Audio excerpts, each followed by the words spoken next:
Comme vous le savez, c'est la merde au Real. Un coach qui a un ultimatum à chaque match, des joueurs surcotés qui font les divas, et une direction totalement à la rue qui pense le football comme il y a 10 ans. Mais malgré ça, quelques joueurs sortent du lot. On va parler aujourd'hui des 3 meilleurs joueurs du Real qui portent actuellement le club. N'hésitez pas à dire en commentaire si vous voulez ce concept pour un autre club, j'en ai déjà fait une sur Liverpool. Et de vous abonner pour pas louper les prochains épisodes. Allons, on démarre avec le plus évident, Mbappé. Alors oui, son arrivée a créé des problèmes, c'est certain, mais j'ai plus envie de critiquer la direction pour ce choix. Qui refuserait de signer dans le meilleur club du monde? Surtout que sur ce coup-là, il est bien moins toxique au PSG.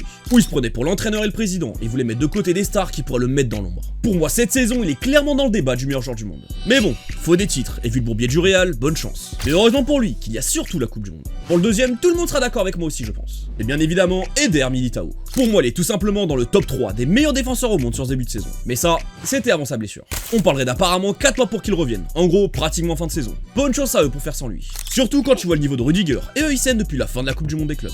On termine avec le joueur le plus sous-coté de l'équipe cette saison, Tchouaméni. Je pense que beaucoup ne sont pas d'accord, mais je vous explique. Beaucoup critiquent un manque de créativité au milieu, mais pour moi, ce n'est pas le principal responsable. Pour moi, c'est plus de la faute de Bellingham et Arda Güler qui n'arrivent pas à connecter le milieu et l'attaque et faire des différences. Tchouaméni, lui au moins, est un des seuls dans cette équipe à jouer avec de l'intensité, à ne pas se cacher et à toujours proposer des lignes de passe. De ne pas pleurer parce que le coach ne le fait pas jouer à son poste, ou même quand il le met dans le banc. D'être ce joueur qui joue plusieurs rôles dans la tactique et qui exécute tout ce que demande le coach. C'est vraiment un des seuls qui montre du caractère dans cette équipe. Contrairement à Bellingham qui fait ça pour les caméras et derrière se cache quand faut recevoir la balle. Alors oui, c'est pas une saison all-time, bien loin de là. Mais dans cette équipe de pleurnicheuses, sa personnalité est à souligner.